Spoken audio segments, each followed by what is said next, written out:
Авзал Курамбаев, представляющий Таджикистан, он из города Пролетарск. 11 побед, из которых 8 нокаутом, 1 поражение и 1 ничья против Армата Арманула. Казахстанский боксер, 5 побед и 1 поражение за плечами у Армата. 22 года Армату и 31 год его сопернику. Кстати, вот накануне на пресс-конференции Авзал Курамбаев, отвечая на вопросы журналистов, говорил о том, что предстоящий бой, наверное, одно из таких самых тяжелейших для него испытаний, учитывая молодость, статус соперника, опыт, который к этому возрасту Армат уже накопил. И он очень серьезно относится к этому противостоянию. Вот Армат, напротив, сказал, что для него это будет достаточно легкая работа. И ему нужны соперники посильнее, поинтереснее, покрепче оппозиция. Поэтому давайте посмотрим, как в целом бой для двух боксеров сложится. У нас дистанция поединка рассчитана на 10 раундов, каждый по 3 минуты. Правила в боксе известны, чемпионский бой. Поэтому титул, звание чемпиона Азии по версии WBA. Достаточно солидный пояс.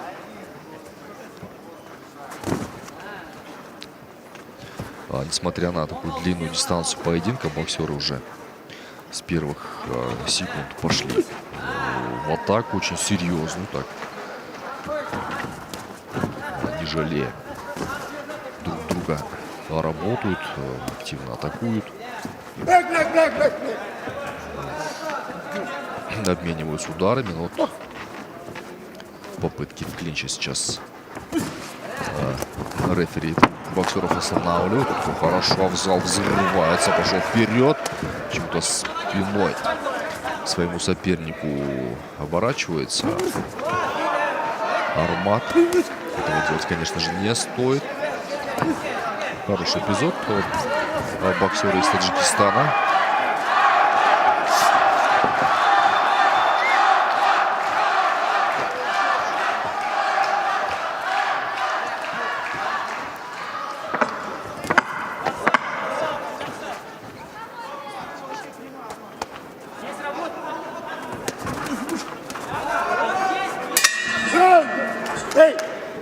Внимание, камера завершен. Да, здесь небольшое недопонимание произошло между боксерами после гонга. Авзал пробил.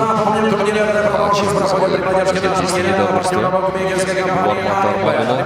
Номер 1 в Казахстане. И у наших партнеров проходит грандиозная акция «Мини-прокат», где главный признанный спортивный купе. Подробности ищите на сайте АлиБэт.кз. Акция проводится в информационных целях без призыва к участию в азартных играх. АлиБэт Промоушенс, партнерство «Силы духа» и победы. Қадірмен көрермен, өздеріңіз көргендей раундтың соңына қарай төбелес барысында бір төбелес шығып кеткендей көрінді. Спортшылар бір-бірін түсінбей қалған секілді. Бұл жерде әрине түсініспеушілік болып тұрады. Бұндай жағдайда спортшылар кейде эмоцияға ерік беріп қояды.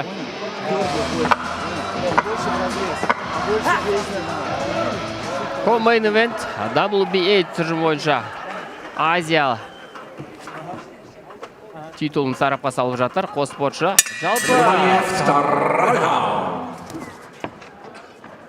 Армат Арманулы болашағынан үлкен үміт күттіретін бұлғар қолғап шеберлерінің бірі. Аяқта қимыл қозғалысы, соққылары бәрі жақсы, жоғары деңгейде қойылған. Жас боксшы. Болашағы алда.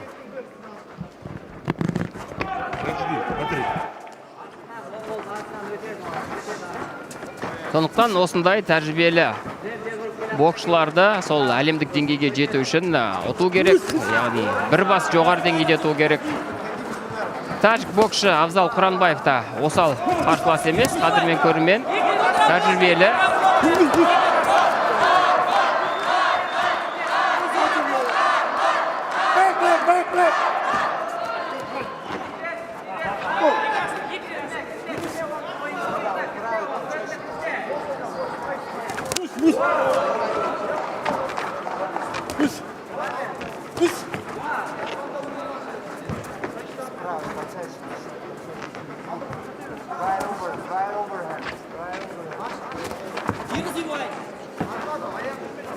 Дәл осы WBA Азия чемпиондық белбеуінің егері осы тәжік боксшысы екен айта кетейік, қадірмен көрермен.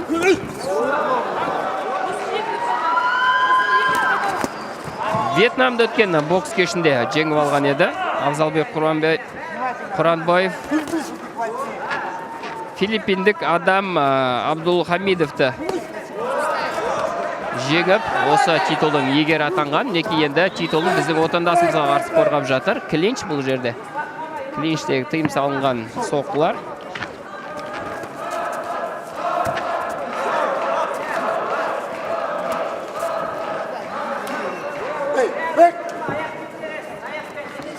Жалпы кәсіпқой бокста тәжікстандық боксшылардың аса бір шоқтығы биік деп айта алмаймыз. Дегенмен әуесқой бокста жаман емес. Давлет Болтаев сияқты Олимпиада ойындарының жүлдегері бар. Бірақ кәсіпқой бокста тәжікстандық жанкүйерлер ауыз толтырып бір мақтан алмайды. Әрине, бізде де әзірше жалғыз чемпионымыз бар. Дегенмен сол чемпиондық деңгейде жүрген бірнеше боксшы бар екен білесіздер. Солардың бірнешеуі дәл осы бокс кешінде отыр. Атап айтсақ, Сұлтан Зауырбек, мінекей IBF тұжырым бойынша 58 келі салмақ дәрежесінде чемпиондық белбеуге үміткер Бұлғар қолғап шеберлерінің бірі. Және Батыр Жүкебаев, білесіздер, 63 келі салмақ дәрежесінде чемпиондық белбеуге бір табан жақын тұрған Бұлғар қолғап шебері дәл осы бокс кешінде. И пока бойцы отдыхают, друзья, я еще раз напомню, что сегодня от наших партнеров компании Олимбет на арене проходит розыгрыш современного смартфона. Узнать детали и принять участие можно у Олимбет Girls. Они ждут вас на главном входе фойе Балуан Шолака. Итоги мы подведем после этого боя перед главным поединком сегодняшнего вечера прямо в ринге. Не упустите шанс стать частью шоу и забрать крутой приз от компании Олимбет.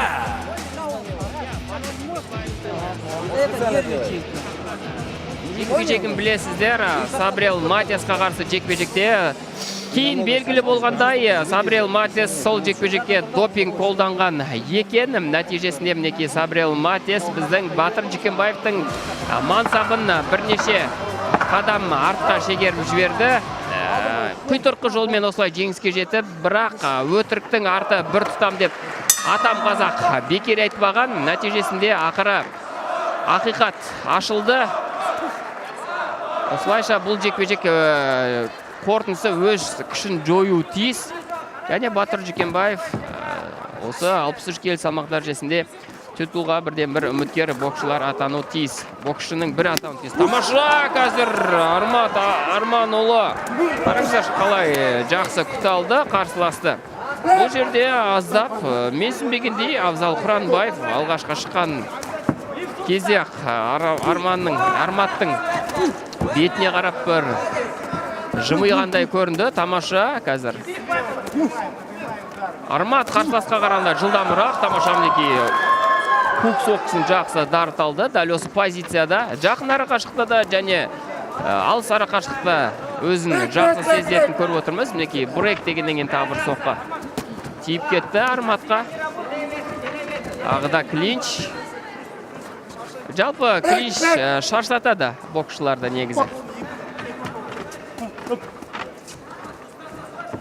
Жаңа ғана Тәжікстан мен Қазақстан кәсіпқой боксын салыстырып отыр. Қадірмен көрінен сол әңгімемізді тәмамдай кетсек, жалпы бізде чемпиондық амбициясы бар боксшылар жеткілікті екенін білесіздер. Мінекей солардың бірі қазір өнер көрсетіп жатыр. Көз алдарыңызда Армат Арманұлы. Тамаша. Қарсыласы міне шаршатты. Жерден жасан соққылары, тамаша бұл соққы өтті. Қайталау керек, дәл сол жерден ұру керек. Апперкот артынша бүйірден тамаша хук соққысын тартты. Армат, қараңыздар, аяқта қалай жақсы қимыл қоя қалса, ішке де мінекей, бүйірге, ішке тамаша сериал соққы. Өзде бір соққы өткізіп алды қазір. Қолда түсіруге болмайды бұл жерде. Абзал Құранбаев клинчқа кірді.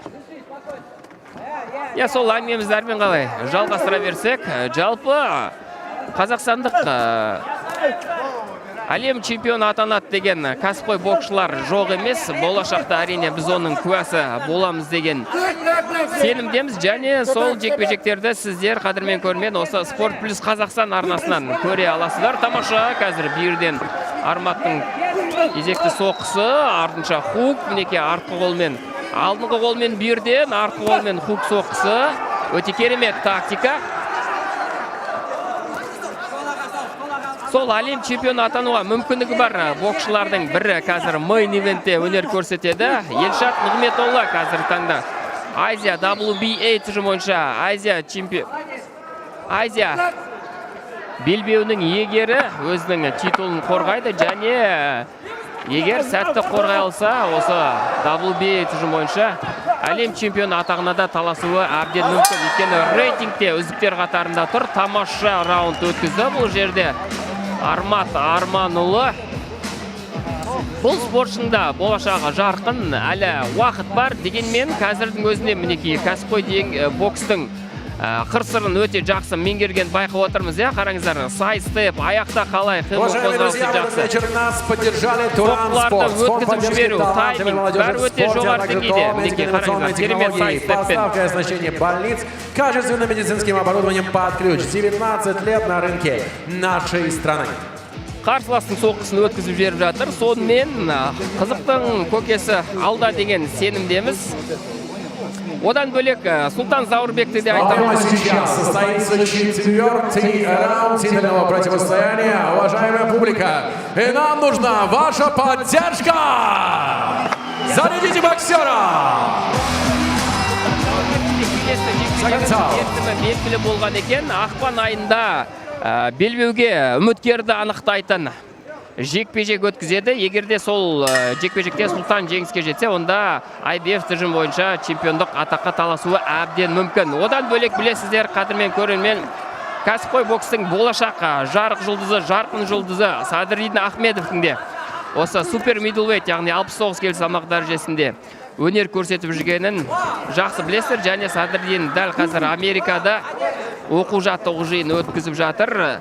Садыридинге қатысты тағы бір-екі ақпарат айта кетсем, қадірмен көрмен, соңғы жекпе-жегі өтпей қалды. Өйткені жаттығу барысында Садыридин қолынан жарақат алып қалған еді. Соған байланысты осы ақпан айында өту керек жекпе-жегі орын алған жоқ. Дегенмен осы қаңтар айында қайтадан шаршы алаңға оралуы тиіс. Және 2026 жылы Садыридин өзінің алдына өте үлкен мақсаттар қойған. Тамаша, қазір Арматтың жекпе-жегіне қайта оралайық. Өте тамаша, функционалық тұрғыдан, тактикалық тұрғыдан, физикалық тұрғыдан да өте жақсы деңгейде дайындалған екен. Мына жерде бір соққы өткізіп алды. Қазір осаңсуға болмайды, және қолды түсірмеу керек. Алдың қол. Тамаша, бүйірден және апперкот. Бір соққы өткізіп алды, тағы да Армат. Дегенмен өзі де жақсы соққыларын тартуға барынша тырысып жатыр. Керемет жекпе-жектің куәсі болып отырмыз. Қадірмен көрермен, тәжікстандық боксшы да қараңыздар қандай мықты, шаршап тұрса да нағыз қайсарлық мінез танытуда бұл жерде. Бекерден бекер осы титулдың егері емес екен көрсетіп бағуда барынша, бірақ Армат Арманұлы бұл басқа деңгейдегі боксшымын дегендей қазір бокс көрсетуде. Тәжік бұлғар қолап жерде бүйірден тамаша. Сезді бұл соққыны, расында сезді. Бірден Абзал Құранбаев қазір жауап қатуға тырысып жатыр. Қараңыздар, қазір Арманұлының бір жақсы қасиеті арақашықтық таңдамайды екен. Жақын арақашықтықта да, өзіне оңтайлы алыс арақашықтықта да өте жақсы жұдырықтасуда. Дегенмен бір соққы өткізіп алды бұл жерде. Бүйірден тамаша өтіп жатыр. Бұл соққылардың бәрі дөп тиіп жатыр, бірақ бұлдай әрекетке баруға болмайды енді. Мына бір диалог естідіңіздер, қазір мен көремін. Бұндай болып тұрады, әрине, боксшылар эмоцияға беріліп жатыр. Қараңыздар, қол түсірге болмайды бұл жерде. Армат Арманұлы бір соққы өткізіп алды.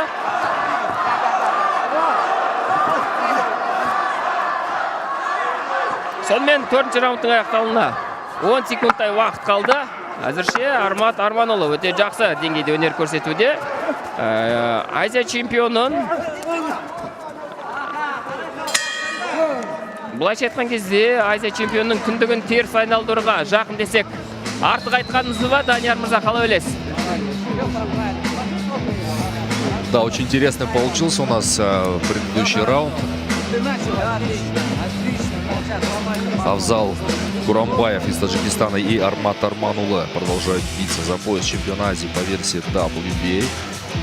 Режиссеры трансляции нам уже любезно предоставляют хайлайты и повторы. Все самое интересное, что произошло в предыдущей трехминутке. И мы плавно так уже к экватору этого поединка подбираемся. 5-й раунд на старте.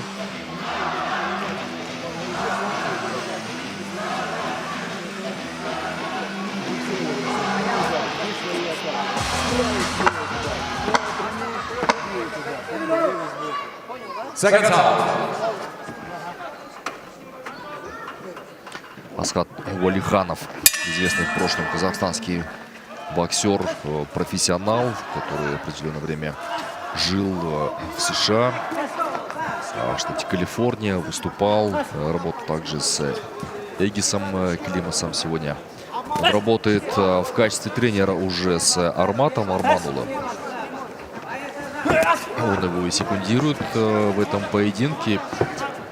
И многие специалисты, любители бокса, с которыми сегодня и накануне во время пресс-конференции удалось пообщаться касательно темы Армата, его развития как боксера, его перспектив, говорили о том, что Асхат проделывает очень хорошую работу с Арматом.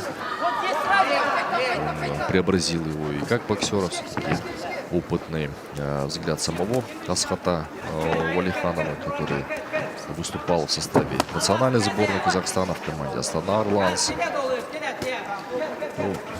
Армата Арманұлы я еще помню по его выступлениям на юношеском и молодежном уровне в любителях, когда он становился чемпионом Казахстана по возрастам. Очень одаренный, талантливый боксер. Да, здесь никакого нокдауна, конечно, не было. Скользнулся Армат. Но надо сказать, что оба боксера прям включили хорошую скорость. Для среднего веса это прям в очень хорошем темпе поединок у нас проходит.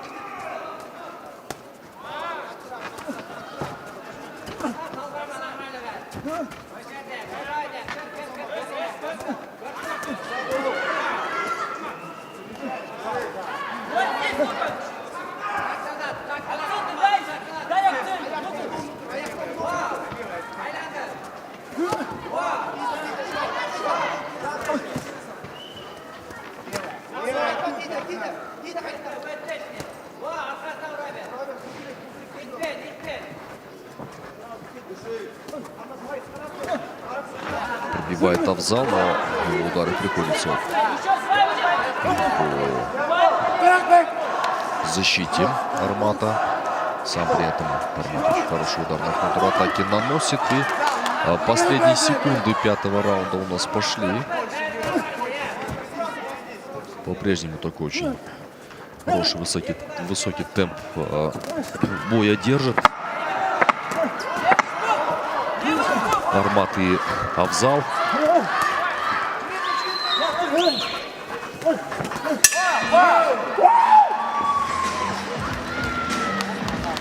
На этом 5-я трехминутка завершается.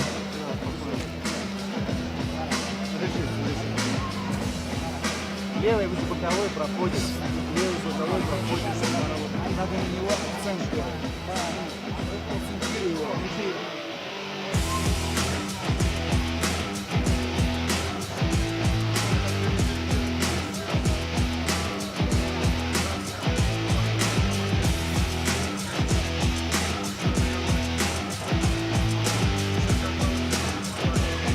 Но мы в целом, конечно же, сегодня говорили о том, что карт турнира великолепно собран, подобранный, очень равный по классу и мастерству боксеры. Наверное, в этом заслуга есть и матчмейкера Жампис Назаргали, который принимал участие в формировании вечера соперников для казахстанских боксеров. Мы видим, что, в принципе, нет такого большого доминирования, да, наших боксеров над оппонентами. В целом, те соперники, которые приезжают сегодня в качестве оппонентов казахстанским боксерам, показывают очень хороший высокий уровень. Это и заметно же по трибунам Дворца спорта Балуан Шулах, которые практически полны на 100%. Что там рассечение получает Авзал, по всей видимости, и помощь медицинской бригады понадобится сейчас боксеру из Таджикистана.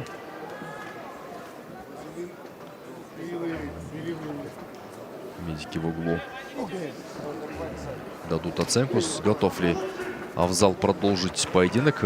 По всей видимости, да, судя по тому, что здесь на ринге происходит. И сам Авзал, конечно же, настроен биться, но это очень опасное рассечение, на самом деле. В случае точных попаданий со стороны Армата поединок может завершиться.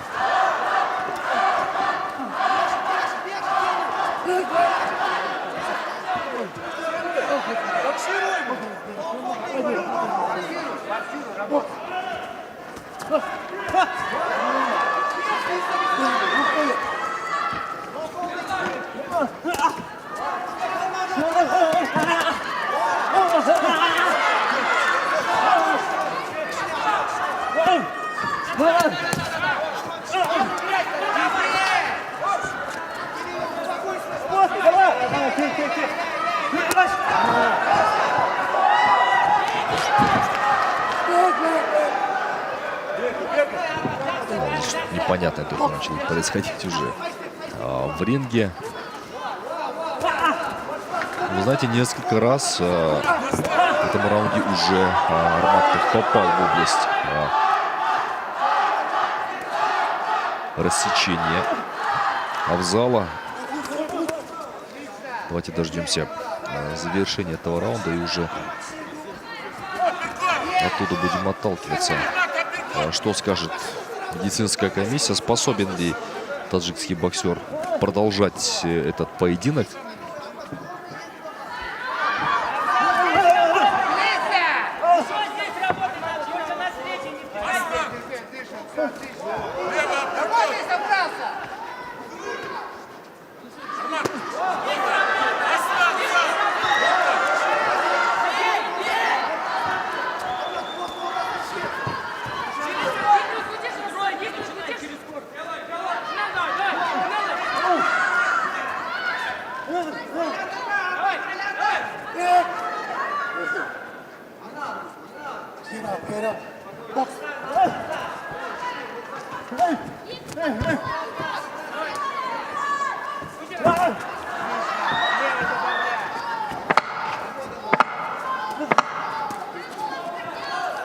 Последние 10 секунд таймкикер в этом раунде отсчитывает. Друзья, поддержите аплодисменты наших спортсменов за этот фантастический поединок!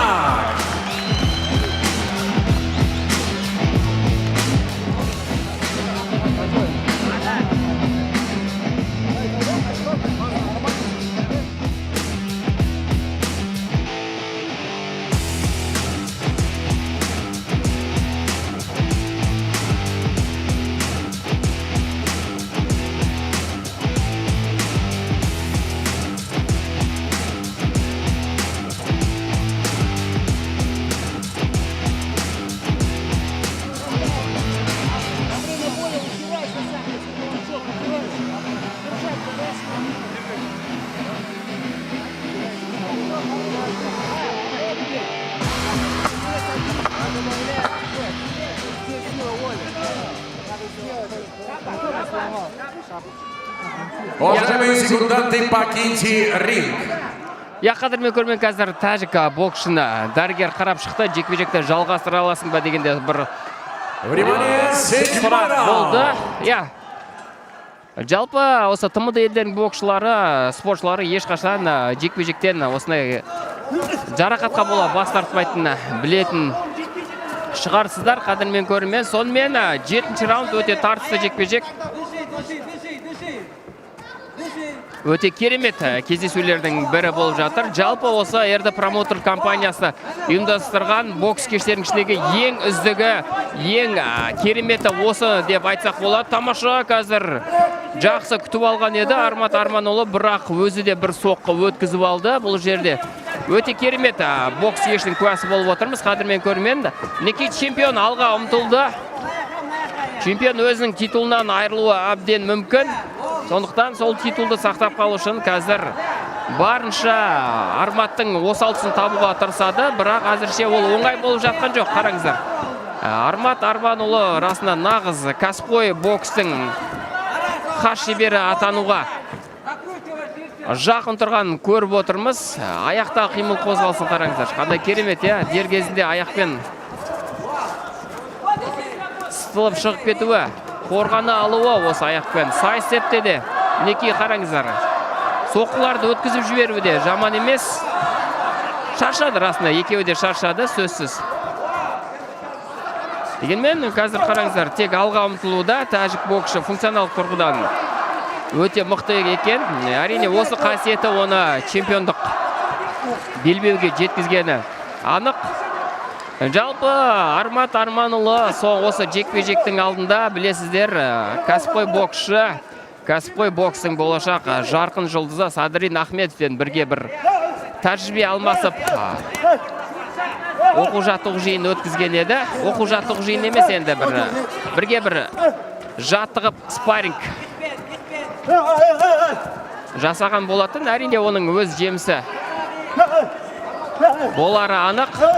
Қараңыздар қазір. Тәжік боксшысы аузына капысын шырып жерді. Армат тіпті бұл көрермендер жаққа бірақ ұшып кетті. Қадірмен көрермен аузынан шыққан капы қазір көрермендердің арасына бірақ түсті.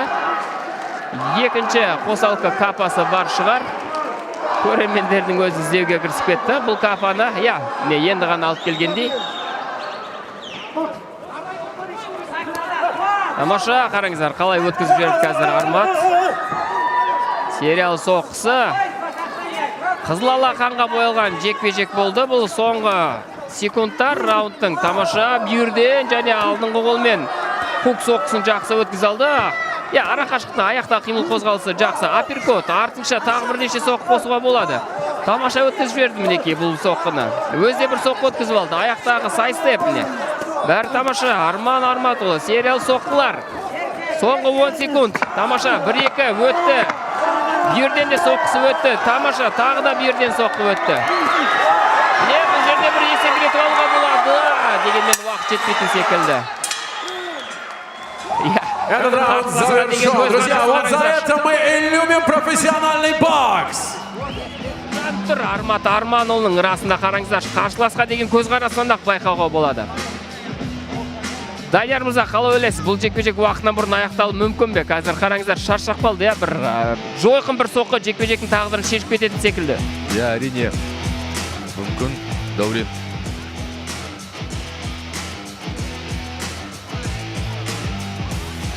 Вновь очень внимательно сейчас медицинская бригада осматривает рассечение Авзала.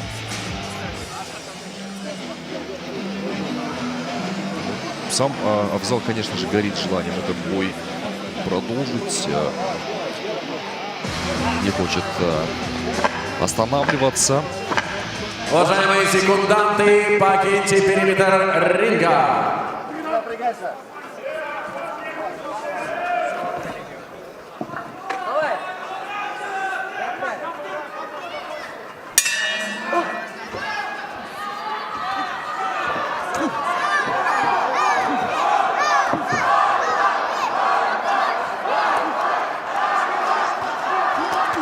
Восьмой раунд. Я напомню, что на кону в этом поединке стоит пояс чемпиона Азии по версии WBA в среднем весе. Достаточно такой солидный пояс, который, в принципе, при хорошем раскладе может открыть двери для более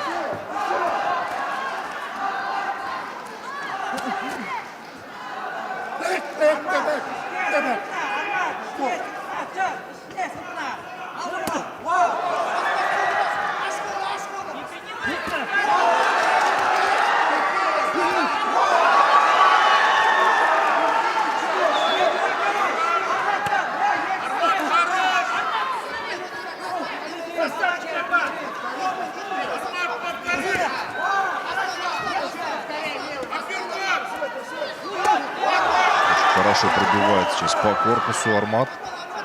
Там Авзал показывает, что удар пришелся чуть ниже пояса.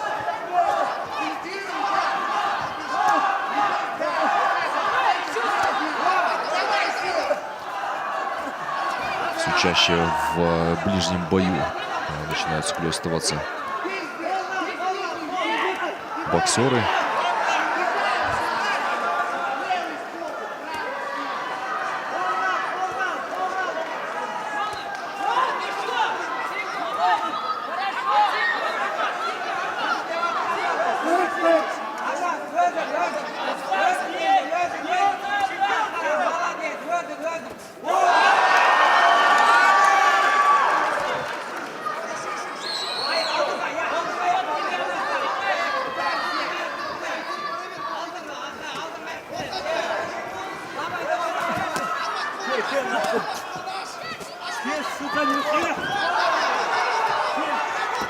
Хорошо сейчас так разнообразно работает. Армат переключает боковые удары по корпусу, в голову. И Канатов прижимает своего соперника. И вот на этом у нас 8-й раунд завершается. Вот, это он ломается. Вот. Он пойдет, он не может.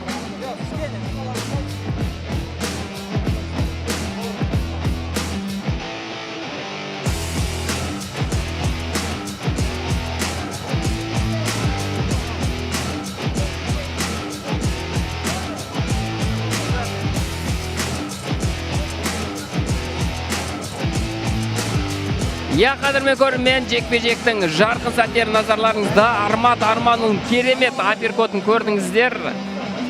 Тайминг қандай керемет, Арматта өте дер кезінде жасалған соққы, және бұл соққы жойқын болды расында.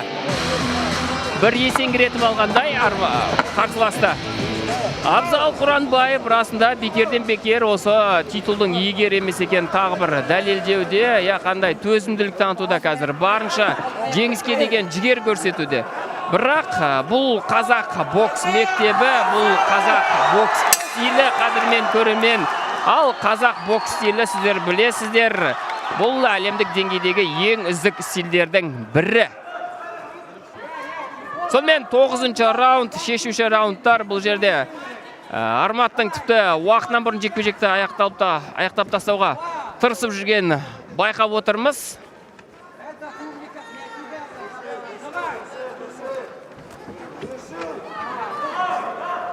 Қазір жақын арақашықтықта іздеп жүр Абзал Құранбаев. Тамаша өткізіп жіберді мінекей қарсыласының соққысын. Керемет шоу көрсетуде, арасында тіпті қос спортшының арасында диалогта орын алып жатыр. Тамаша бүйірден мінекей.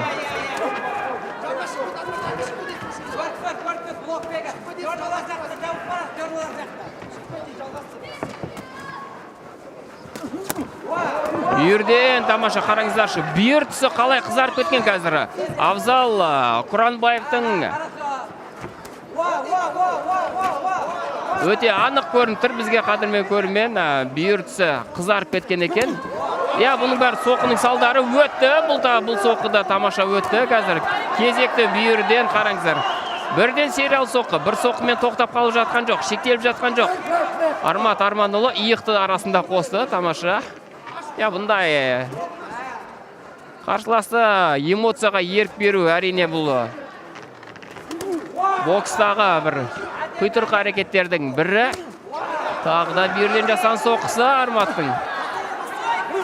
Абзал Құранбаев.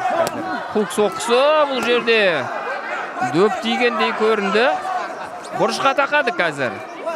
1 минут уақыт бар. 1 минутта сұлатып салуға мүмкіндігі бар Арматтың. Клинч бұл жерде.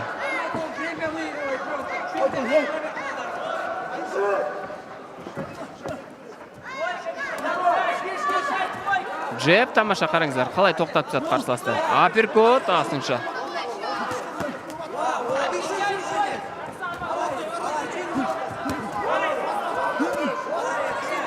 Тамаша, өте керемет жекпе-жек өткізіп жатыр Армат Арманұлы. Ирвин промоутерлік компаниясының боксшысы екен айта кетейік Арматтың.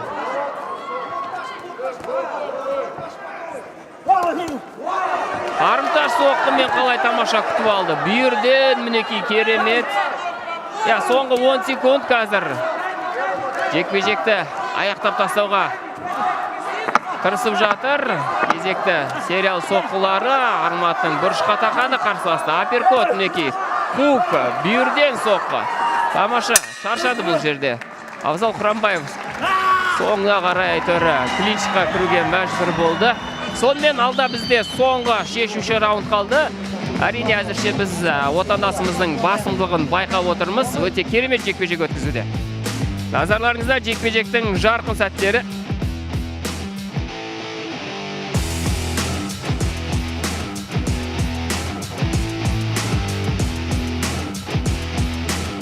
Уважаемые дамы и господа, дорогие зрители, сейчас состоится 10-й заключительный раунд. И перед этим зарядите силой наших бойцов!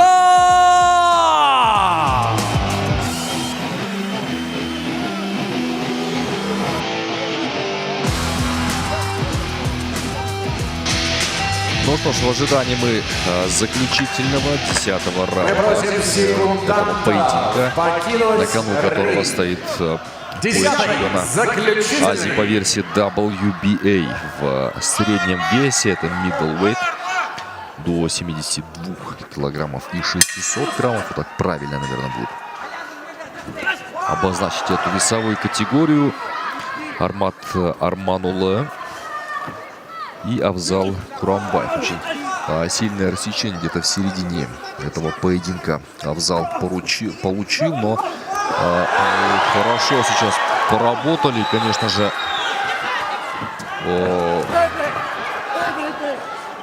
с его рассечением в углу секунданты Абзала. Великолепнейший момент был у Армата, там едва просто не поплыл Абзал, но надо отдать должное боксеру из Таджикистана, который проявляет силу, мужество, характер, да, несмотря на рассечения, другие сложности. Очень хорошо держится в ринге. Но Армат сегодня, на мой взгляд, проводит один из лучших своих поединков в профессиональной карьере.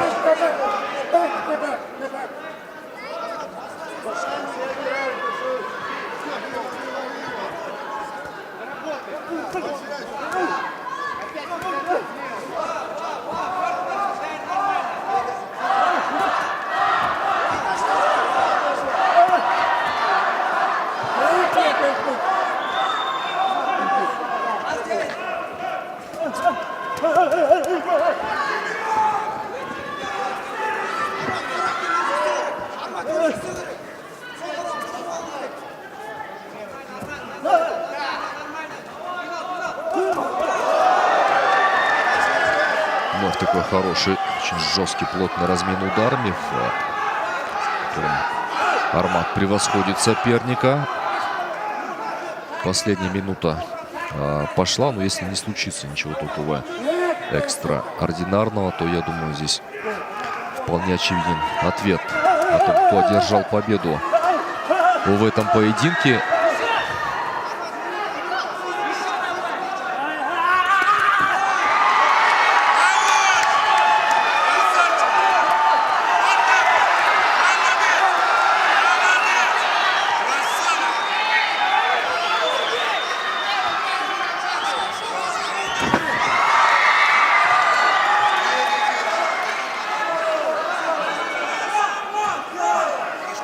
Здесь много борцовскими приемами уже решили действовать боксеры.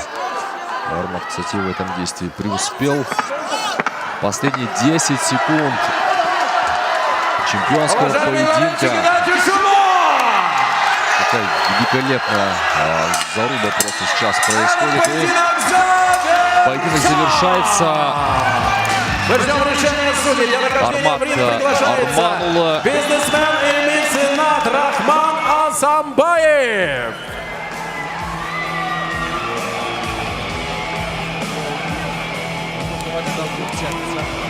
Вердикт судейской коллегии буквально, наверное, минуту-две, и мы узнаем победителя этого боя, очень зрелищного. На мой взгляд, на мой скромный взгляд, это, наверное, бой года в казахстанском профессиональном боксе. Я қадірмен көрермен, расында Армат Арманұлы қазақ боксының деңгейін көрсетті. Мінекей өте керемет жекпе-жекте, қараңыздаршы. Қызыл алақанға қойылған жекпе-жек болды, және нәтижесін күтейік енді. Төрешілердің бір ауыздан шешіммен біздің отандасымыз жеңіске жетіп, тәжікстандық боксшының титулын тартып алу тиіс деген ойдамыз. Дегенмен Әліптің артын бағай, қараңыздар. 10-шы соңғы раундтың жарқын сәттер. Қандай керемет апперкот мына жерде, я.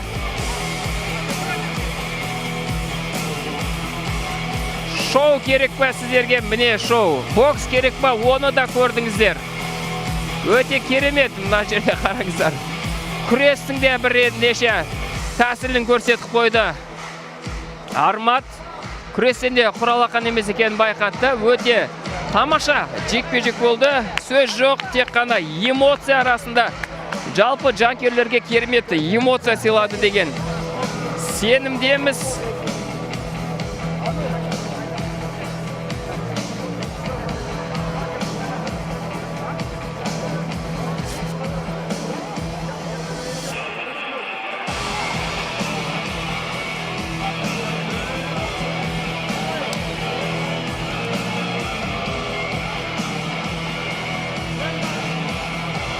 Сонымен төрешілердің шешімін күтейік. Санаулы сәттен кейін бұл жекпе-жектің жеңімпазы анықталуы тиіс. Әрине, біздіңше ол Армат Арманұлы.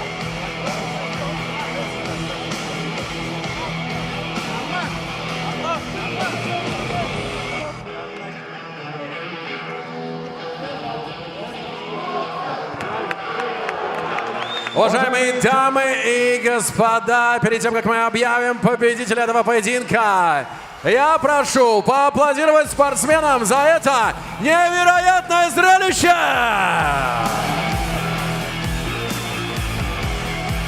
Итак, внимание, уважаемые дамы и господа, по итогам 10 раундов обратимся к судейским запискам. Первый судья 99-91 Арманұлы. Второй судья 99-91 Арманұлы. И третий судья 99-91. Таким образом, победу одержал и становится обладателем титула чемпиона WBA Asia Middle Арман Арманұлы! Я қадірмен көрермен, сонымен қазақ жанкүйерлерін тағы бір рет құттықтаймыз. Аплодисменты его сопернику Абзал Куранбаев. Чемпиондық белбеуінің егері атанды. Мінекей лайықты түрде 10 раунд бойы тәжікстандық боксшының осал тұсын табуға тырысты, және осал тұсын таба алды да, нәтижесінде мінекей осы белбеуді өзінің беліне байлап отыр. Өте тамаша, тартысқа толы өткен жекпе-жек.